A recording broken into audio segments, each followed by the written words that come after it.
साथ आस्था कौशिक।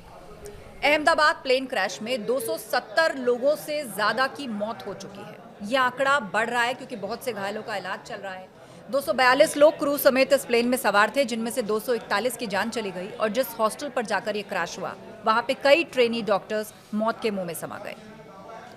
बहुत ही कम समय में और बहुत ही कम हाइट पर जाकर अचानक ये हादसा होता है। किसी को भी अंदाजा नहीं था। जो लोग इसका वीडियो शूट कर रहे थे, आसपास जो रिहायशी इलाके हैं जो उसका वीडियो बना रहे थे, वो भी ये समझ नहीं पा रहे थे कि प्लेन इतना नीचे फ्लाई क्यों कर रहा है। और अचानक जाकर तेज धमाका होता है, आग और धुएं का गुबार दिखता है और तब समझ में आता है कि कितना बड़ा हादसा वहां पर हो गया है।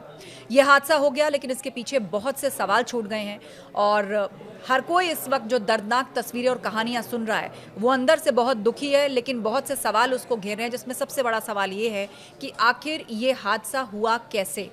क्या हुआ होगा एयर इंडिया की फ्लाइट AI-171 के साथ। वो आखिरी के कुछ सेकंड, वो आखिरी के कुछ मिनट, आखिर कॉकपिट में किस तरह की सिचुएशन होगी। क्योंकि जो मेडे कॉल किया गया उसमें बताया गया कि उनको पावर या थर्स्ट नहीं मिल रहा है, प्लेन ऊपर की तरफ नहीं जा रहा है, उसके बाद संपर्क टूट जाता है। तो इन बहुत सारे पहलुओं पर बातचीत करने के लिए आज हमारे साथ विशेष मेहमान हैं, बहुत अनुभवी हैं। हमारे साथ कैप्टन प्रशांत ढल्ला जी हैं, जो कि ex-DGC ऑफिसर हैं। बहुत बहुत स्वागत है प्रशांत जी आपका हमारे शो पर। और आपको बता दें कि प्रशांत जी खुद एक कमर्शियल पायलट रह चुके हैं। 4000 घंटे से ज़्यादा फ्लाइंग का अनुभव इनको है। ट्रेनर रह चुके हैं, मतलब जो फर्स्ट ऑफिसर होता है, जिसको आम भाषा में को पायलट हम लोग कहते हैं, उनको भी ट्रेनिंग दे चुके हैं। तो आइए उनसे बातचीत की शुरुआत करते हैं। प्रशांत जी, पूरी दुनिया में अलग अलग तरह की चर्चाएं चल रही हैं, बहुत तरह के सवाल हैं, लेकिन जो सबसे बड़ा सवाल है वो ये है कि उस आखिरी 60 सेकंड में क्या हुआ होगा। आखिर ये प्लेन क्रैश क्यों हो गया। क्योंकि बोइंग को तो बहुत ही मजबूत और बहुत ही रिसर्च और बहुत ही बड़ी तैयारी के बाद बनाया गया विमान माना जाता है। पूरे विश्व भर में बोइंग की अपनी एक कैपेबिलिटी है, एक धाक है। एक समय में इसको राष्ट्राध्यक्ष भी इस्तेमाल किया करते थे। तो आज अचानक ऐसा क्या हो गया, उन आखिरी 60 सेकंडों में क्या हुआ होगा। मैम, जैसा आपने बताया कि बोइंग 787 इसको ड्रीम लाइनर कहा जाता है जी। ये काफ़ी सेफ एयरक्राफ्ट माना जाता है, स्पेशली जो लंबी सफ़र की जो फ़्लाइट्स होती हैं, जिनको हम इंग्लिश में लॉन्ग हॉल फ़्लाइट्स कहते हैं, उसमें ये अमूमन ये जहाज़ काफ़ी यूज़ होता है। एयर इंडिया के पास ये 2014 से है और मेरे इन्फॉर्मेशन के अनुसार 30 से ज़्यादा जहाज़ एयर इंडिया के पास ये अभी करंट एग्जिस्टिंग फ्लीट में है। जैसा आपने बताया कि इसमें अनुभव का एक बहुत इम्पॉर्टेंट रोल होता है। आपने मेरा भी एक परिचय दिया कि इतने घंटे पायलट का जो होता है बहुत ज़रूरी होता है। इस दुखद घटना में मुझे बहुत शर्म के साथ ये कहना पड़ रहा है कि the cockpit experience in this aircraft was almost 9000 hours. Captain Sabharwal और उनके फर्स्ट ऑफिसर को दोनों मिला के मैं आपको बता रहा हूँ। तो इसके बावजूद ये घटना हो जाना, दैट मीन्स दैट ये कुछ ना कुछ गलत हुआ है। अब आपके सवाल पे अगर मैं आऊँ, आप कह रहे हैं कि आखिरी 60 सेकंड में क्या हुआ होगा। देखिए, मल्टीपल थ्योरीज हैं इस पूरे इस एपिसोड को सब्सटैंशिएट करने के लिए। There can be a technical fault, there can be a wildlife issue, also we will not rule out a pilot error, जिसको हम ह्यूमन एरर कहते हैं। तो ये सारी चीज़ों का समूह भी हो सकता है जो कि इस पूरे दुखद घटना का, जिसको कहते हैं कि हम वजह रहा है। बिल्कुल। और प्लेन के पायलट के जो आखिरी शब्द थे, मतलब जब उन्होंने मेडे कॉल किया, आपसे हम जानना चाहेंगे कि मेडे कॉल क्या होती है, ये कब की जाती है और ये कितनी कॉमन है। लेकिन रिकॉर्डर से जो शब्द सामने आए हैं, वो पायलट के जो आखिरी शब्द थे वो मैं पढ़ देती हूँ।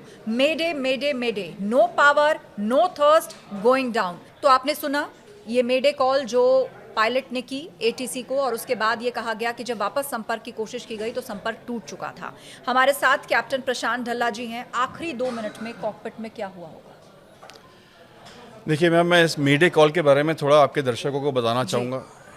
मेडे कॉल जो होती है वो पायलट तब देता है जब उसके पास एक अलर्ट फेज हो जाता है।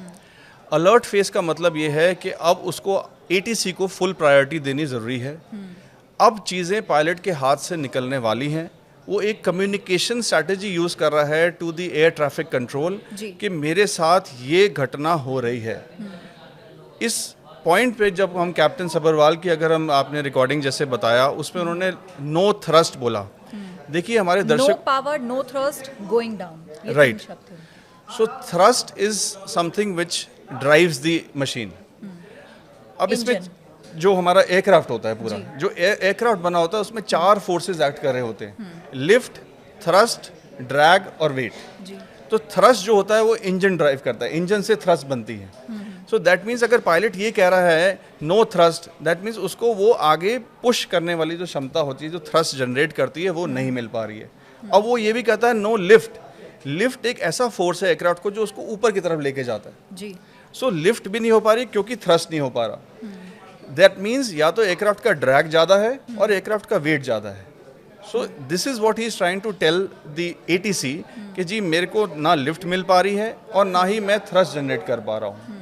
ये उसका कहने का उसका अर्थ था इस पूरी ATC कन्वर्सेशन का। After that is there was no contact with him post that call. तो ये नो थर्स्ट या इंजन फेल्योर की जो घटना है, इसके क्या क्या कारण होते हैं उस पर मैं आपसे डिटेल में बात करूंगी। लेकिन ये भी समझना ज़रूरी है कि जब दोनों पायलट्स को ये पता चल चुका होगा कि अब बात हमारे हाथ से निकल चुकी है, हाइट भी उतनी नहीं थी, तो क्या सिचुएशन वहाँ पर रही होगी, उनके लिए कितना स्ट्रेसफुल रहा होगा। और एक पायलट की जब ट्रेनिंग होती है या जो उसका अनुभव होता है, तो ऐसी आपात परिस्थिति से निपटने के लिए क्या क्या ऑप्शंस उनके पास होते हैं, वो कैसे हैंडल करते हैं, वो कैसे मैनेज करते हैं। वो जानते हैं कि 250 पैसेंजर्स की जान उनके कंधों पर है। देखिए, मैं पहले इस सवाल, बहुत इम्पॉर्टेंट सवाल आपने रेज किया है, मैं इसमें ज़रूर ये बात बोलना चाहूँगा that there is no sorry in aviation. Aviation में इतने स्प्लिट सेकंड डिसीजंस लेने होते हैं कि आपको मौका नहीं मिलता है सॉरी बोलने का। इस केस में भी ऐसा ही हुआ। जैसे ही विमान टेक ऑफ करता है उसके बाद इन पायलट को कुछ रियलाइज़ होता है। अब देखिए मैम, इसमें हमें थोड़ा सा टेक्निकल पे जाना पड़ेगा, जो कि हम वीडियो पे भी देख पा रहे हैं, सब्सटैंशिएट कर पा रहे हैं कि जहाज़ का जो व्हील्स हैं, जिसको हम गियर कहते हैं, गियर वो नीचे ही है। रूल बुक ये कहता है, SOP ये कहता है कि जब आप टेक ऑफ करते हैं, टेक ऑफ करने के 50 से 100 फीट के बाद आपको लैंडिंग गियर अप करना होता है। मतलब ये जो व्हील्स दिख रहे हैं इसको गियर कहा जाता है टेक्निकल शब्दों जी। में। और जैसे प्लेन टेक ऑफ करता है, आमतौर पर कितने फीट के बाद इसको क्लोजिंग का प्रोसीजर ऑन हो जाता है? 50 to 100 फीट के दरमियान आपको लैंडिंग गियर अप कर देना है। Landing gear 50 to 100 feet. 50 to 100 but ये 600 फीट तक गया और उसका लैंडिंग गियर जो था वो ऑन जी, ही था। जी, मतलब बिल्कुल। उसके टायर्स दिख रहे थे, आप वीडियो में भी देखे। राइट, दैट मीन्स कि कुछ ना कुछ कॉकपिट में एक कंफ्यूजन स्टेट ऑफ माइंड था। There might be a warning given to the pilot, there might be a caution given to the pilot. ये state of the art aircrafts हैं, उसको कुछ ना कुछ इंडिकेशन मिली है पायलट को, जो कि उन्होंने गियर को डिले करा है। He might be very smart, he is a trainer, and उन्होंने ये डिसीजन विलफुली भी लिया होएगा कि उन्होंने लैंडिंग गियर छोड़ दिया उसको। Also there can be reason that उनका, क्योंकि एकदम टेक ऑफ करते ही, देखिए जैसे आपने ये बात बताई कि बहुत टाइम क्रिटिकल ये डिसीजन था, उनके पास इतना समय नहीं था इस पूरे सिचुएशन का फैक्ट फाइंडिंग करने का, अपनी चेकलिस्ट निकालने का।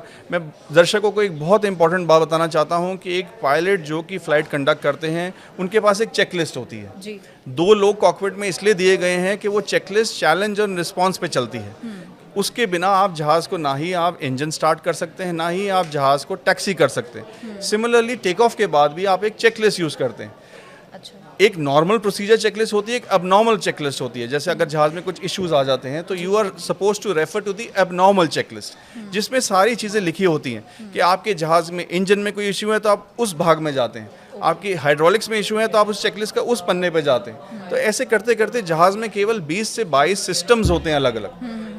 पायलट के पास इस घड़ी में टाइम नहीं मिला होगा कि वो उन चीज़ों को रेफ़र कर ले। इस पे भी सेफगार्ड की जाती है, जिसको हम पायलट ट्रेनिंग्स कहते हैं, उसको कहते हैं मेमोरी आइटम्स। कुछ आइटम्स पायलट को बाय मेमोरी आनी चाहिए कि अगर ऐसी सिचुएशन वो हैंडल करता है तो उसको किस तरह से कौन से डिसीजंस लेने हैं। तो देयर इज़ अ पॉसिबिलिटी, ये तो इन्वेस्टिगेशन का पार्ट है। जब CVR और DFDR का संक्षेप में हम इसको निकालेंगे तब हमें पता लगेगा कि भाई उन्होंने करेक्टिव एक्शंस लिए कि नहीं लिए, ये टेक्निकल फॉल्ट था या किस तरीके से ये सारी चीज़ें हुई। जी। एक और ख़ास बात कि जो वीडियो हमें दिख रहा है प्लेन का, ये एक रेफरल पिक्चर है, मैं आपको बता दूं। जो असल वीडियो आप देख रहे हैं, एक तो ऑब्जर्वेशन ये है कि इसका जो गियर था वो ऑन ही था, मतलब जो टायर्स थे वो दिख रहे थे। एक निश्चित हाइट पर जाकर इन टायर्स को अंदर कर दिया जाता है, और दूसरा फ्लैप अप था। जी। तो इसको लेकर भी मीडिया में चर्चा है, खासतौर पर अमेरिकन मीडिया में, जो इस हादसे को इस थ्योरी के साथ, हालांकि हमें उस थ्योरी में बहुत ज़्यादा नहीं पढ़ना चाहिए क्योंकि ब्लैक बॉक्स आ चुका है, बहुत जल्दी असल सच्चाई और पूरी डिकोडिंग जो है वो सामने आ जाएगी, लेकिन जो इंटरनेशनली चर्चा है, क्योंकि बोइंग एक अमेरिकन कंपनी भी है और वहाँ पे वो लोग इसको इस तरह इंटरप्रेट करने की कोशिश कर रहे हैं कि शायद ये कोई मैनुअल एरर रहा होगा कि टायर क्यों नहीं, इसके मतलब गियर अप क्यों नहीं हुआ और फ्लैप ऊपर की तरफ क्यों थे, कब फ्लैप ऊपर की तरफ होते हैं। जी, तो जैसा मैंने आपको पहले बताया कि पहले लैंडिंग गियर ऊपर जाएगा, फिर फ्लैप्स अप होंगे। अच्छा, तो इस केस में थोड़ा सा जो सीक्वेंस ऑफ इवेंट्स हैं वो उल्टा हो गया। इसमें लैंडिंग गियर नीचे रह गया और फ्लैप्स हमें वो डेब्री बता रही है। अभी हम ये भी असर्टेन नहीं कर पाए हैं कि वो फ्लैप्स एक्चुअली में अप थे कि नहीं वीडियो थे। से भी क्लियर नहीं, जो वीडियोस देखे जी, तो वो विंग का सेक्शन दिखाया हमें डेब्री में, उसमें ऐसा नजर आ रहा है कि फ्लैप्स अप हो गए हैं। तो this theory which you are saying in the international media is because of the commonality of word. वो फ्लैप्स अप और गियर अप, ये दोनों चीज़ें देखिए मिलती जुलती हैं। तो एक थ्योरी ये भी कह रही है कि पायलट ने गलती से फ्लैप्स अप कर दिए गियर अप करने के बजाय, which I think is very difficult to say, because जैसे मैंने आपको बताया कंबाइंड एक्सपीरियंस बहुत ज़्यादा था, दोनों ट्रेन थे, पहली फ्लाइट नहीं थी ये उनकी, कई बार इससे पहले वो फ्लाइंग कर चुके थे। तो there can be an issue कि वो स्ट्रेस लेवल्स इतने ज़्यादा हो गए कॉकपिट में कि उन्होंने लैंडिंग गियर नीचे छोड़ दिया because of some other failure. कोई टेक्निकल इशू हो सकता है हाइड्रोलिक्स में, फ्लाइट कंट्रोल सिस्टम में, कि वो फ्लैप्स अपने आप ऊपर चले गए। ओके, देखिए ये सारा कुछ कंप्यूटराइज होता है, एक जहाज़ में 500 से ज़्यादा कंप्यूटर्स होते हैं, इसके बाद 1000 से ज़्यादा माइक्रो कंप्यूटर्स होते हैं, 4000 से ज़्यादा माइक्रो सेंसर्स होते हैं एयरक्राफ्ट में। ये सारी चीज़ें पायलट को मैनेज करनी होती हैं, उस अपनी स्क्रीन के ऊपर उसको इन्फॉर्मेशन आती है। तो देयर इज़ अ पॉसिबिलिटी कि वो फ्लैप्स अपने आप भी ऊपर गए हों बिकॉज ऑफ सम फेलियर। और the other side of the theory is that pilot inadvertently उसने फ्लैप्स ऊपर कर दिए गियर ऊपर करने के बजाय। क्या कंसोल पर उनका कंट्रोल आसपास ही होता है कि ऐसी कोई कंफ्यूजन हो सके? बहुत बढ़िया आपने ये बात बोली। देखिए उसको कहते हैं हमारा इंस्ट्रूमेंट पैनल जो होता है, उसमें जो चीज़ें जहाँ जहाँ डिफाइंड होती हैं वो बोइंग ने उस तरीके से बना रखी है। तो जो लैंडिंग गियर होता है वो इंस्ट्रूमेंट पैनल पे होता है, और जो लैंडिंग गियर का लीवर होता है वो इंस्ट्रूमेंट पैनल पे होता है, और जो फ्लैप्स होता है उससे थोड़ा सा नीचे की तरफ मतलब होता है। एक इधर है लीवर और दूसरा उसके नीचे है। जी बिल्कुल सही कहा। तो वो जो लैंडिंग गियर लीवर होता है वो को पायलट साइड के करीब होता है। मतलब पायलट ने इंस्ट्रक्शन दिया, को पायलट को उसको फॉलो करना। जी, इसलिए मैम वो मैंने आपको बताया चेकलिस्ट बहुत जरूरी होती है, वो चैलेंज एंड रिस्पांस पे चलती है। तो को पायलट पहले बोलता है पॉजिटिव रेट, तो कैप्टन कहता है गियर अप, तो को पायलट के पास होता है तभी वो गियर अप कर देता है। ओके जी, और एक थ्योरी ये भी कह रही है, मतलब ये सब कयास भर है क्योंकि अभी तक देखिए ब्लैक बॉक्स से असल सच्चाई सामने नहीं आई है, उसका सभी को इंतजार है कि क्या कोई स्ट्रेटजी के तहत फ्लैप अप किया जा सकता है। कब किया जाता है फ्लैप अप? उससे क्या प्लेन को हाइट देने के लिए, उसकी कोशिशों के लिए, किस लिए होता है फ्लैप अप? देखिए फ्लैप का आपके दर्शकों को फ्लैप्स का यूज भी बहुत जरूरी समझना पड़ेगा। Flap generates lift, also it generates drag. Landing के समय ये ड्रैग का काम करता है और टेक ऑफ के समय ये लिफ्ट देने का काम करता है जहाज को। और क्योंकि पायलट ने मेडे कॉल में कहा भी है कि no thrust, going down, no power, तो क्या लिफ्ट देने के लिए भी स्ट्रेटेजिकली उन्होंने उसको अप किया हो सकता है? देखिए मैम, मैं इस पे अभी बहुत जल्दी है ये बात कहना, क्योंकि पायलट जब आता है एयरपोर्ट के ऊपर उसका पहला काम होता है वो एयरक्राफ्ट की वेट के मुताबिक उस दिन अपनी स्पीड कैलकुलेट करता है, अपनी फ्लैप की कॉन्फ़िगरेशन निकालता है।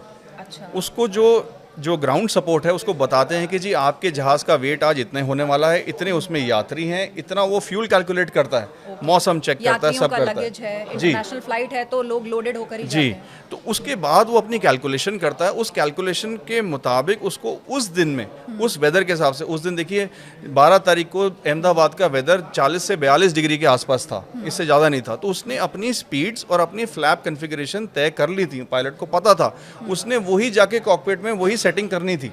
ओके, तो देयर इज अनुभवी पायलट हैं और हम ये इस बात पर मान सकते हैं कि उन्होंने की भी होगी। जी बिल्कुल करी होगी। 8000 से ज़्यादा फ्लाइंग घंटों का जिसके पास एक्सपीरियंस है। एंड दूसरी बात मैम, ये इतने हाईटेक एयरक्राफ्ट हैं, जैसे आपने बोला बोइंग 787, ये एयरक्राफ्ट अपने आप पायलट को सिग्नल भी देता है कि आप फ्लैप सेट करें, आपकी स्पीड वो बोलता है। There is a system of feedback given by the aircraft to the pilot कि आपने ये गलती सिलेक्शन कर लिया, आप इसको ये सिलेक्ट करें।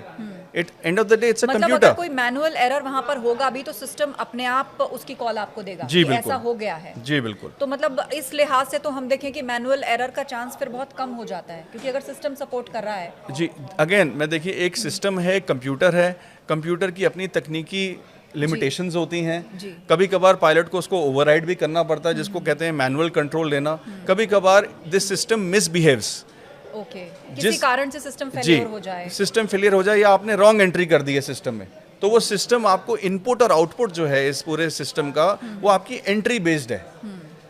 प्लस इसके बाद एक बहुत सारे लॉज होते हैं, बहुत सारे मोड रिवर्जन्स होते हैं, बहुत सारे सेफ्टी फीचर्स होते हैं जो कि एक पायलट को गलती करने से बचाती हैं सो दैट ऐसी सिचुएशन पे ना जाए। जब ऐसी हालत होती है तो फिर उसमें पायलट्स क्या करते हैं, उनके पास क्या ऑप्शन होता है? उन्हें दिख रहा है कि समय भी कम है, हाइट भी उतनी नहीं है क्योंकि प्लेन की हाइट अगर ज़्यादा होती है तो बचाने के लिए थोड़ा समय मिलता है यात्रियों को। जी यहाँ पे पायलट्स को उतना समय नहीं मिला। बिल्कुल, जैसे आपने बताया कि it is a split second decision जी। एंड काफ़ी चीज़ें मेमोरी बेस्ड होंगी। उस समय मुझे पूरी उम्मीद है कैप्टन्स ने पूरी अपनी क्षमता के साथ कोशिश करी होगी to regain the system back, to see if they have done any fault, to rectify action उन्होंने लिया होएगा। बट क्योंकि जो ट्रेड ऑफ था between the height and the ground वो बहुत कम था, प्लस एक लैग होता है हर चीज़ में। ये इतने विशाल इंजन्स हैं, इसमें अगर आप फुल पावर भी मारते हैं तो there is an engine lag जब तक वो रिस्पॉन्ड करता है। ओके। उस लैग की वजह से भी ये दुर्घटना घट सकती है। It is very unfortunate. I am sure with such senior people in the cockpit उन्होंने ये कोशिश करी होगी। ये हमें जब CVR और DFDR डिकोड होएगा उसमें ये नज़र आना चाहिए। बहुत सारे एक्सपर्ट्स जो बात कर रहे हैं वो ये कि ऐसा बहुत रेयरेस्ट ऑफ द रेयर होता है कि दोनों इंजन एक साथ काम करना बंद कर दें और यहाँ पर Very अगर right. एक इंजन पर भी विमान उड़ता है, जी, लंबी फ्लाइट जी। उड़ सकता है, बट यहाँ पर अगर उनको पावर नहीं मिला, थ्रस्ट नहीं मिला, दोनों इंजन क्या फेल हो गए? ऐसा कब होता है? देखिए जैसे आपने बोला rarest of the rare incident है कि आपके पास दोनों इंजन्स में पावर ना रह जाए। हाँ। केस स्टडी ये कहती है कि एक ब्रिटिश एयरवेज का हीथ्रो एयरपोर्ट पे फ्यूल कंटामिनेशन की वजह से ये सिनारियो आया था जिसमें जस्ट बिफोर रनवे उसके दोनों इंजन्स बंद हो गए थे। सिमिलरली आपको याद होएगा एक हडसन रिवर क्रैश हुआ था जिसमें बर्ड हिट की वजह से जो पायलट था उसने लेकिन वो नदी में उतार दिया लैंडिंग हुई था, थी। नदी जी, में जी, उतार पूरी दिया था दुनिया ने जहाज उस तस्वीर को को। देखा था। अब इस सिचुएशन में again it's a very unfortunate situation, अगर दोनों इंजन में क्षमता ही नहीं रही to lift the machine with such heavy load. देखिए कितने घंटों की फ्लाइट है, इतना फ्यूल से लदा हुआ जहाज 1.25 लाख लीटर कैसे उतनी पावर जनरेट करता है, और अगर दोनों इंजन में क्षमता ही नहीं रहती तो वो क्या सिचुएशन होती। मेरे रोंगटे खड़े हो रहे हैं इस बात को सोच के। एज अ पायलट मैं ये बात बताऊं that without power in your engines आप it is a very difficult situation, आप क्या करेंगे। अब जब इंजन फेल्योर्स की बात आ रही है तो फिर उसमें अलग अलग थ्योरीज में लोग जा रहे हैं। आपने हीथ्रो का एग्जांपल दिया कि कंटामिनेटेड फ्यूल, ये बड़ा इंपॉर्टेंट है कि जो फ्यूल उसके अंदर है 1.25 लाख लीटर फ्यूल है, तो क्या ऐसा पॉसिबल है कि वो कंटामिनेटेड हो? प्रोटोकॉल्स होते हैं और ये तो बहुत ही सेंसिटिव चीज़ है कि फ्यूल बिल्कुल सही और अच्छी गुणवत्ता वाला होना चाहिए। क्या कोई सबोटाज भी किया जा सकता है या किसी की गलती से ऐसा हो सकता है?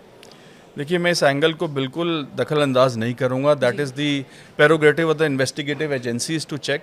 एविएशन पॉइंट ऑफ व्यू में से ये कहना चाहूँगा इसका भी एक चेक होता है। जैसे ही फ्यूल आप जहाज़ में डालने की प्रक्रिया चालू करते हैं, जो ग्राउंड पे इंजीनियर्स होते हैं, जो कि मेंटेनेंस टीम होती है ग्राउंड पे, वो जाके उस फ्यूल चेक करते हैं। वो एक छोटी सी टैबलेट उस छोटे से फ्यूल के रिसेप्टिकल में चेक करते हैं उस दिन, उसकी डेंसिटी, उसकी स्पेसिफिक ग्रेविटी, कितने लीटर फ्यूल डालना है, ये सारा चेकअप करके ही वो फ्यूल को अपलिफ्ट करते हैं। इसके बाद पायलट उसको चेक करता है अपने इंस्ट्रूमेंट गॉज पे कि जी हाँ इतने लीटर फ्यूल आ गया। उसके बाद वो उसको साइन करता है। Now it is a matter of investigation कि वो उस दिन वो फ्यूल सही था नहीं था, ये सारे प्रोसीजर्स प्रोटोकॉल्स फॉलो हुए थे नहीं हुए थे, that will come out in the investigation report. जी, ये जो प्लेन है दिल्ली से सही सलामत अहमदाबाद लैंड करता है और वहाँ से लंदन जाने से पहले टेक ऑफ करने के बाद एयरपोर्ट के 2 किलोमीटर के दायरे में जाकर क्रैश हो जाता है। दिल्ली से सही सलामत लैंड किया, ना इसके इंजन में कोई दिक्कत थी।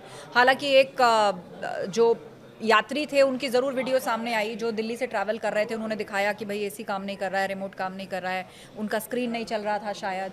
तो क्या इससे अंदाज़ा लगाया जा सकता है कि भाई कोई प्लेन क्रैश हो जाएगा या कि ये कोई इतनी बड़ी फॉल्ट है? ऐसा कब होता है? देखिए मैम, जैसे मैंने कहा कि एविएशन में सेफ्टी पैरामाउंट है। हाँ। कोई भी डिपार्टमेंट हो, B it ground department, maintenance department, flight operations department, safety से कभी नहीं खेलता। सिमिलरली एक पायलट होता है जिसके पास एक फाइनल अथॉरिटी होती है decision of go and no go लेने का। वो जाना चाहता है इस इक्विपमेंट के फेलियर के साथ या नहीं जाना चाहता, that is the decision of the pilot. But उससे पहले मेंटेनेंस टीम जो होती है वो पूरी तरह से अपने डॉक्यूमेंट्स देखती है, वो चेक करती है कि ये सिस्टम काम कर रहा है, ये सिस्टम काम नहीं कर रहा, उसका बैकअप है कि नहीं है। बैकअप भी कई किस्म के होते हैं, यू नो, एक बैकअप नहीं होएगा, 2 बैकअप होएगा। तो मुझे ये कहना इस समय ये बड़ा मुश्किल होगा कि पायलट ने विलफुली एक नो गो आइटम को के साथ जहाज़ लेने के लिए हामी भरी। तो मतलब उस वक्त तक सब ठीक था, उनकी ऑब्जर्वेशन में सब ठीक रहा होगा, इसीलिए उन्होंने ग्रीन जी सिग्नल दिया। एंड अगेन जैसे मैंने बोला, पायलट एक लॉगबुक को साइन करता है, उसको कहते हैं acceptance of the machine. Okay. Last document जो साइन होता है वो एक सिक्योरिटी चेक साइन होता है कि अब जहाज़ के दरवाजे बंद होने वाले हैं, अब इसके बाद इसमें कोई नहीं घुसेगा। उससे पहले का जो कागज़ होता है वो एक मेंटेनेंस इंजीनियर जो होते हैं वो लेके आते हैं पायलट के साथ कि अब मैंने ये जहाज़ एक्सेप्ट कर लिया, अब इस जहाज़ में जो भी तकनीकी दिक्कत होएगी, पैसेंजर रिलेटेड कोई इश्यूज होंगे, कुछ होंगे, वो the president of India has given the powers to the PIC, pilot in command, कि अब आप इसके होलसेल इंचार्ज हैं इस पूरे जिसको कहते हैं जहाज़ के। You are liable for all the actions taken on this machine. That document certifies that. Okay. यात्री जो उसमें ट्रैवल कर रहे थे, उन्हें कितनी देर पहले पता चला होगा कि कोई बड़ी फॉल्ट हो गई है, कोई मेजर फॉल्ट हो रही है? इसके जो एकमात्र लोन सर्वाइवर हैं, उन्होंने जो अपना अनुभव शेयर किया वो ये कि जैसे ही प्लेन ने टेक ऑफ किया, 30 सेकंड के अंदर उनको ऐसा लगा जैसे सब कुछ थम गया है, और उन्होंने कुछ आवाज़ भी सुनी, और उसके बाद प्लेन के अंदर कुछ ग्रीन लाइट्स, कुछ वाइट लाइट्स जलने लग गई, तो उनको ये एहसास हो गया कि कुछ बड़ी गड़बड़ हो गई है।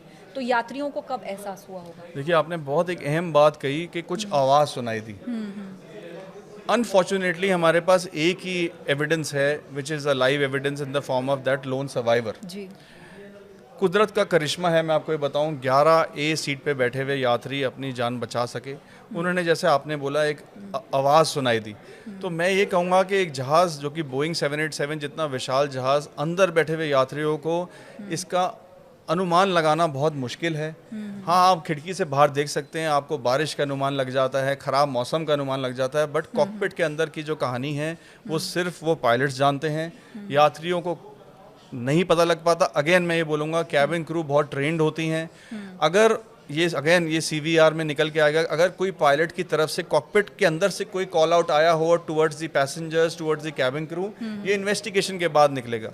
क्या शायद उन्होंने ब्रेस का एक कॉल आउट दिया हो? ये क्या होता है? ब्रेस एक ऐसी पोजीशन है कि जब जहाज नीचे जा रहा है, अगेन ऐसे सिचुएशन में जब आप आउट ऑफ कंट्रोल हो रहे हैं, तो कैबिन क्रू के पास एक ट्रेनिंग दी जाती है। Cabin crew is one of the most important, हमारे हम कहते हैं they are our eyes and ears in the cabin as a pilot. वो एक सिचुएशन को डील करने के लिए उनको एक ट्रेनिंग दी जाती है। वो पैसेंजर्स को अपने हाथ नीचे करके एक कुशनिंग इफेक्ट देने के लिए बॉडी को, जब एक बड़ा इम्पैक्ट होता है तो आपकी रीढ़ की हड्डी, आपकी शरीर को एक स्टेबिलिटी मिले, तो आपको सीट पकड़ने के लिए बोलते हैं, आपको नीचे झुकने के लिए बोलते हैं, उसको ब्रेस पोजीशन कहते हैं, so that in terms of a huge impact the body does not suffer that much। तो ये सारी चीजें निकल के आएंगी। बैकबोन भी टूट सकती है। बिल्कुल। क्या ये सही है? बिल्कुल बिल्कुल। इसलिए वो ब्रेस पोजीशन बनवाई जाती है। ब्रेस पोजीशन बनवाई जाती है, जी। ओके। कुछ खास निर्देश दिए जाते हैं, क्योंकि दोनों पायलट्स को पता चल चुका है कि सिचुएशन उनके हाथ से निकल गई है।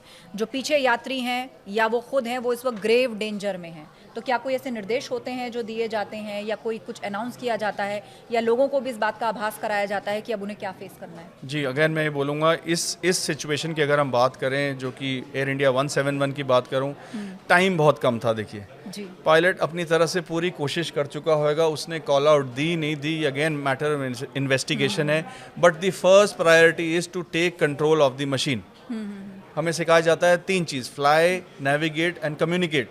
इस प्रायोरिटी पे आप चलते हैं। पहले आप जहाज़ को फ्लाई करते हैं, उसके बाद आप ATC को बात करते हैं, नेविगेट करते हैं, फिर आप कम्युनिकेट करते हैं। जी। ये सारी चीज़ें करने के लिए एक सीक्वेंस बनाया जाता है पायलट्स को। They are highly trained individuals, professionals, जो कि ये सारे प्रोटोकॉल्स फॉलो करते हैं। सिमिलरली कैबिन क्रू को भी अगर इन्फॉर्मेशन मिल गई हो फ्रॉम द कैप्टन, तो वो भी अपने एक SOPs फॉलो करते हैं। एयर इंडिया आफ्टर, क्या लोगों को बता दिया जाता है? जी बिल्कुल बताना पड़ता है। स्थिति में बिल्कुल बताना चाहिए। कैसे बताया जाता है, क्या कहना होता है? एक कॉल आउट होती है जो कि कैप्टन अंदर से पहले कैबिन क्रू को दिया जाता है कि ब्रेस ब्रेस ब्रेस, कि आप टचडाउन, जब आपका जहाज नीचे जा रहा होता है उससे पहले आपको एक कॉल आउट देनी मैंडेटरी है। You know, as per the DGCA rules also, कि आपको बताना पड़ेगा to the cabin crew and to the passengers, आपको पब्लिक एड्रेस सिस्टम जो PA सिस्टम कहते हैं उसको दबा के बताना पड़ेगा कि अब जहाज़ नीचे जाने वाला है। Now again these are the SOPs जो हम कहते हैं, standard operating procedures. In the ऐसी फर्टिलिटीज़ जब होती हैं, ऐसे एक्सीडेंट्स होते हैं, इसको बाईपास किया नहीं किया, this is again a matter of investigation. इस पूरे हादसे में सिर्फ एक शख्स बचा है जो लोन सर्वाइवर है, और वो भी अपने पैरों पर चलकर एम्बुलेंस तक गया। ये बहुत बड़ा मिरेकल है और लोग उसको एक चमत्कार ही मान रहे हैं, और उसका सीट नंबर था 11A। अब जैसे जैसे पूरे विश्व में चर्चा हो रही है, सीट नंबर 11A को लेकर भी लोग अलग अलग तरह की बातें लिख रहे हैं।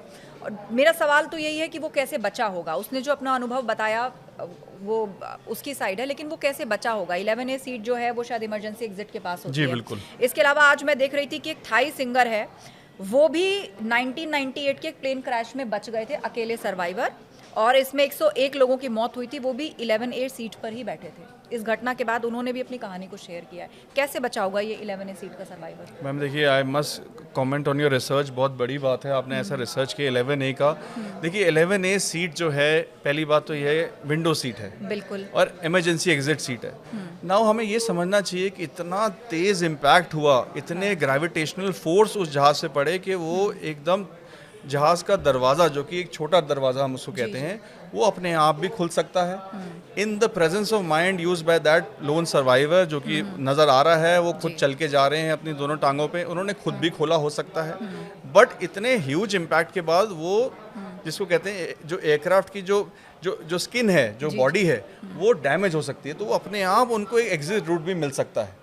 And he must be lucky, उन्होंने जैसे बोला कि मैंने सीट बेल्ट खोली और वो करी, तो this is an act of God जो उनकी तरफ उस दिन उनको साथ दिया। जी, हालांकि उन्होंने बताया कि निकलने से पहले वहाँ आगे के हिस्से में आग लग चुकी थी, और उन्होंने 2 एयर होस्टेस और एक एल्डरली कपल को जलते हुए देखा, और फिर उन्होंने ऐसा महसूस किया कि उन्हें कोई पुश लगा और आगे स्पेस था, तो वो बाहर की तरफ निकल आए और फिर वो बेहोश हो गए। तो लोग इसको चमत्कार मान रहे हैं। लेकिन एक और चीज़ जो हमने देखी कि जब ये प्लेन नीचे की तरफ आ रहा था, पायलट्स ने जो है आखिरी वक्त तक प्लेन को बिल्कुल सीधा रखा। और क्या कर सकते थे पायलट? देखिए, एज पर रूल बुक अगर मैं जाऊं तो पायलट्स ने टेक ऑफ के बाद क्लियर वे को बड़े अच्छे से पास किया। ये रनवे के बाद का जो एरिया होता है उसको क्लियर वे कहा जाता है, उन्होंने उसको भी बड़े अच्छे से उसका क्लियर किया। 400 feet 500 feet above ground level पे छोटी छोटी बिल्डिंग्स आनी शुरू होती हैं जी। अब देखिए, ये कंट्रोल आपके हाथ में नहीं होता, आपको डायरेक्शनल कंट्रोल उस समय कैसे रखना है, क्यों रखना है, that is also a matter of investigation. But I am sure अगर आप इतनी छोटी हाइट पे अगर आप जहाज़ को टर्न करते हैं तो आपका लोड फैक्टर बढ़ता है। जब लोड फैक्टर बढ़ता है तो जहाज़ उल्टा तेज़ी से नीचे जा सकता है, मतलब और जल्दी नीचे चला जाएगा, और जल्दी नीचे चला जाएगा। तो आपको अपनी ट्रेजेक्ट्री उन्होंने बिल्कुल सीधी रखी, एंड आपने देखा एक लूप की तरह जहाज़ नीचे की तरफ गया, बिल्कुल ऐसे गया और उसके बाद ऐसे नीचे जी। तो इसमें ये कहना बिल्कुल, मैं कहता हूँ कि इट इज़ अ जिसको ह्यूमन फैक्टर्स कह सकते हैं, एयरमैनशिप कह सकते हैं, कि उस समय की घटना में पायलट ने क्या डिसीजन लिया। उन्होंने बैंक नहीं किया, जहाज़ को टर्न नहीं किया। मेरी नज़र में अगर वो उस समय बैंक करते तो वो ज़्यादा डैमेज हो सकता था, जहाज़ के ऊपर ज़्यादा डैमेज आ सकता है, बिकॉज आपका लोड फैक्टर बढ़ जाता है जब आप टर्न करते हैं जहाज़ को। बिल्कुल, पायलट उस वक्त बहुत ज़्यादा स्ट्रेस में रहे होंगे, क्योंकि वो समझ चुके होंगे कि अब कुछ नहीं हो सकता, और ये जहाज़ नीचे जाकर हार्ड लैंडिंग करेगा या क्रैश हो जाएगा। तो ऐसे में उस वक्त वो किस चीज़ पर काम कर रहे होंगे कि डैमेज कम से कम हो, क्योंकि वो ये एक्सेप्ट कर चुके होंगे कि ये अब हार्ड लैंडिंग करेगा ही करेगा, तो डैमेज कम से कम हो, इसका ध्यान रखा गया क्या? मैम देखिए, ये उस समय एयरक्राफ्ट के अंदर काफ़ी सारी चीज़ें हो रही होंगी। जैसा मैंने आपको बताया, चेक लिस्ट फॉलो करनी पड़ती है, आपके मेमोरी एक्शंस होते हैं, आपका जो सेंट्रलाइज कंप्यूटर होता है वो कुछ एक्शंस करने के लिए बोलता है, तो आपको पहले वो एक्शंस करने ज़रूरी होते हैं, तभी आप एयरक्राफ्ट को रीगेन कर सकते हैं। इस केस में क्योंकि कैप्टन ने बोला कि नो थ्रस्ट, तो शायद वो इंजन को रीस्टार्ट करने की कोशिश कर रहे होंगे, एंड इंजन के जो स्विचेस होते हैं वो नीचे की तरफ होते हैं, तो आप नीचे की तरफ देखिए उसको स्टार्ट करते हैं, आप कोरिलेट करते हैं स्क्रीन पे कि वो इंजन चालू हो रहा है नहीं हो रहा है। Multiple theories are there. आपका फ्लाइट कंट्रोल अगर जैम हो गया तो आप उसको रीगेन करने की कोशिश करते हैं। आपके सर्किट ब्रेकर्स होते हैं कॉकपिट के अंदर, उसमें वो चेकलिस्ट कहती है कि आप उस आइटम पे जाइए, उसको रीस्टार्ट करिए, उसको मिनी सर्किट ब्रेकर देखिए। तो 20 से 25 सिस्टम्स एक एयरक्राफ्ट के अंदर होते हैं, कौन सा सिस्टम कब फॉल्ट किया, क्या उसके साथ हुआ, ये एक DFDR ही एकमात्र हमारे पास सोल्यूशन है जो कि ये बता पाएगा कि उस दिन क्या ये हाइड्रोलिक्स में इशू था, फ्लाइट कंट्रोल में था, इंजन में था, न्यूमेटिक्स में था, and the list is huge. क्या ये मैनुअल एरर हो सकता है, मतलब पायलट से हुई हो कोई गलती? क्योंकि पूर्व में हमने देखा है कि मैंगलोर में जो दुखद हादसा हुआ था, वो टेबल टॉप रनवे था और फ्लाइट आई, उसके जो कैप्टन थे उनको झपकी लग गई थी, वो सो गए थे, और जो को पायलट यानी फर्स्ट ऑफिसर था वो ही लैंडिंग की तैयारी भी कर रहा था, आधा रनवे निकल चुका था तब वो लैंड कर पाए, जब तक वो जागे वो संभलते, लेकिन तब तक प्लेन खाई में गिर गया था। देखिए, मैं अगेन कहूँगा कि ये एक समूह है, इसमें एक टेक्निकल इशू भी हो सकता है, पायलट एरर भी हो सकता है, वाइल्ड लाइफ इश्यूज भी हो सकते हैं, ह्यूमन फैक्टर्स भी हो सकता है। क्योंकि तो बर्ड हिट किसी वीडियो में नज़र नहीं आया। जी, आपने सही कहा, वीडियो में नज़र नहीं आया, बट उस समय हमें इंजन में किस तरह की बर्ड थी, अगर थी तो किसने क्या डैमेज उसने किया, कैसे किया, ये अभी कहना बड़ा मुश्किल होएगा। Yes, I would say that pilots are very trained individuals and they are professionals, तो उनकी बाकायदा ट्रेनिंग की जाती है, उनको वो SOP फॉलो किए जाते हैं, एंड ये बहुत सीनियर कप्तान एक थे कैप्टन सबरवाल, ईश्वर उनकी आत्मा को शांति दें, और बहुत ही जिसको कहते हैं अनुमान इनके पास था टू हैंडल दिस मशीन। तो अब हमें थोड़ा सा DFDR का इंतज़ार करना पड़ेगा मैम कि क्या उसमें निकल के आता है। जी, बहुत बहुत धन्यवाद प्रशांत जी, आप Thank हमारे you. बीच में आए और आपने इतनी बारीकी से एनालिसिस किया। तो सबको इस वक्त इंतज़ार है क्योंकि प्लेन का ब्लैक बॉक्स मिल चुका है, इसका DFDR भी बरामद हो चुका है। अब उसमें से डेटा जो बाहर आएगा उसी से असल सच्चाई सामने आएगी कि दरअसल ये जो बड़ा और दुखद हादसा हुआ है, दुर्घटना हुई है, जिसने पूरे विश्व में कई तरह के सवालों और चर्चाओं को छेड़ दिया है, उसकी वजह क्या थी। इस चर्चा में इतना ही। बहुत बहुत धन्यवाद प्रशांत जी। Thank you.